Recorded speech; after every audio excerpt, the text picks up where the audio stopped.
আসসালামু আলাইকুম।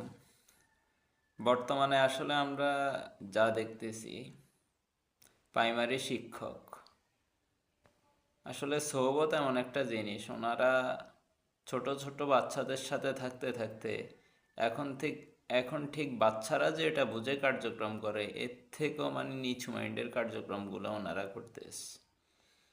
আপনারা দেখতেছেন বিভিন্ন শিক্ষকরা কিভাবে নিজেকে মানে ক্যামেরার সামনে বা বিভিন্ন মিডিয়ার সামনে নিজেকে উপস্থাপন করতেছে।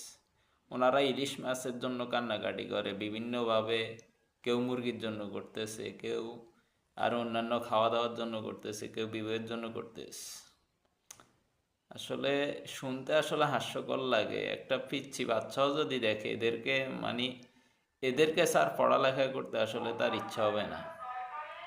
সামান্য কয়টা টাকার জন্য বা যাই হোক, যদি শিক্ষকরা নিজেদের মান এতটা নিচে নামাই ফেলতে পারে, তাহলে আমাদের ভবিষ্যৎ প্রজন্ম এদের কাছ থেকে কি শিখবে? তো শিক্ষক যারা আছেন, আপনারা আপনাদের কান্নাকাটির যে ভিডিওগুলো, এগুলো আপনারা নিজেরা দেখিয়েন। আর বিশেষ করে আমার মনে হয় না এখানে গ্র্যাজুয়েশন কমপ্লিট করা কেউ আছে, হয়তো এসএসসির পরে ঢুকছেন চাকরিতে। এখন ওই বাচ্চাদের যে মাইন্ডগুলো এগুলো রয়ে গেছে। আর দ্বিতীয়তে বাচ্চাদের সাথে থাকতে থাকতে বাচ্চারা যেরকম অভিনয় সুলভ কান্না করে ফেলে, ছোট ছোট শিশুদের বাচ্চারা বা 1-2-তে বাচ্চারা, ঠিক আপনারাও সেই রকম করতেছেন।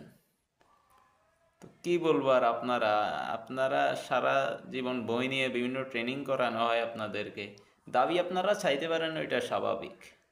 কিন্তু এভাবে এত নিচু মাইন্ডের কার্যক্রম আপনাদের থেকে, বিশেষ করে বাংলাদেশের জাতি, পুরা বাংলাদেশের যে জাতি, তারা আশা করে নাই। তো নিজেদেরকে পরিবর্তন করুন, নিজেদের যে একটা বিবেক আছে ওইটা খুলুন।